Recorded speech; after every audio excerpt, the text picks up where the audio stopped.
स्थानीय polytechnic college में सुबह 8 बजे से होगा लोकसभा निर्वाचन की मतगणना। जिला निर्वाचन अधिकारी और पुलिस अधीक्षक ने किया प्रेस कॉन्फ्रेंस।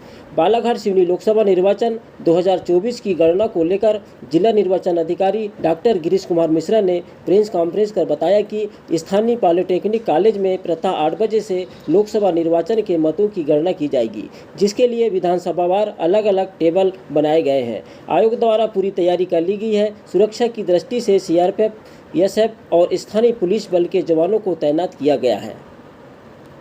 तैयारियां की है और कैसे? हमारे सभी विधानसभा सेगमेंट 6 विधानसभा सेगमेंट का काउंटिंग जो हम लोग यहीं कर रहे हैं। 97 हमारे काउंटिंग पर्सनेल लगे हुए हैं ईवीएम की काउंटिंग को लेकर के। 12 हमारी टेबल से पोस्टल बैलेट की काउंटिंग को लेकर के। हमारा प्लान ये रहेगा कि 6 बजे हम लोग स्ट्रांग रूम खोलेंगे, पोस्टल का भी और ईवीएम का भी। और रिपोर्टिंग टाइम भी 6 बजे है। सभी एजेंटों को, पार्टी के जो हमारे पार्टी के लोग जो हैं उनको सभी को 6 बजे रिपोर्टिंग के लिए बोला गया है। और 8 बजे हमारी ईवीएम की काउंटिंग पहले पोस्टल बैलेट की काउंटिंग 8 बजे स्टार्ट करेंगे। 8:30 बजे हम लोग ईवीएम की काउंटिंग स्टार्ट करेंगे। व्यवस्थाओं को लेकर के 3 टायर्ड हमारा सिक्योरिटी अरेंजमेंट है। इनर कार्डन जो है हमारा सीआरपीएफ का है, मिडल कार्डन जो हमारा एसएएफ का है और आउटर कार्डन स्टेट पुलिस या हमारे थाने के जो जवान हैं वो लगे हुए हैं। साथ ही साथ सभी को आई कार्ड इशू किए गए हैं। सभी को डूज एंड डोंट्स के इंस्ट्रक्शंस फॉलो किए गए हैं। हमारे जो पोलिंग पर्सनेल हैं, काउंटिंग पर्सनेल हैं, उनकी हम लोगों ने ट्रेनिंग प्रॉपरली करा दी है।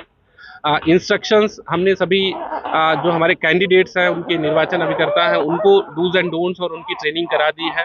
तो मेरा मानना है कि सभी जगह हम लोग जो है एक अच्छी व्यवस्था देंगे और सभी से सहयोग की अपेक्षा रहेगी। तो ऐसा गर्मी लगी है, गर्मी को लेकर व्यवस्थाएं कैसे, तो ये हीट स्ट्रोक और ये सब अन्य चीज़ों को लेकर मेडिकल व्यवस्था है, अन्य कितने कर्मचारी ड्यूटी लगेगा? देखिए, हम लोगों ने यहाँ पर कुल 4 एम्बुलेंसेज एएलएस के साथ व्यवस्था की है। साथ ही साथ हम लोग पूरा आईसीयू बेड का सेटअप यहाँ डॉक्टर्स, सभी तरह के डॉक्टर्स की ड्यूटी यहाँ पर हम लोग लगा रहे हैं। मेडिकल इमरजेंसी के लिए सभी पॉइंट्स पे हमारे जो भी इमरजेंसी दवाइयाँ हैं, चाहे वो ओआरएस हो, इलेक्ट्रॉल हो, ग्लूकॉन डी हो, स्ट्रेप्टोकाइनेज हो या अटैक से लेकर के या घबराहट को लेकर के जो दवाइयाँ हैं वो हम लोग सभी पॉइंट्स पे रखेंगे।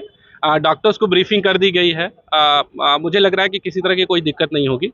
जहाँ तक गर्मी का प्रश्न है, हम लोगों ने पूरा वाटर लाइन अलग से बिछाया हुआ है। सभी जगह कूलर्स की व्यवस्था है, जहाँ रिक्वायर्ड है वहाँ एसी की व्यवस्था हम लोग कर रहे हैं, तो कोई दिक्कत नहीं आएगी।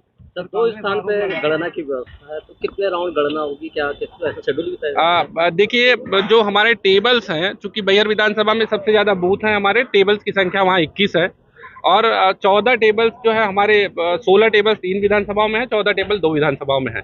तो मेरा मानना है कि 16-17 राउंड की लगभग गणना होगी सभी जगह मैक्सिमम।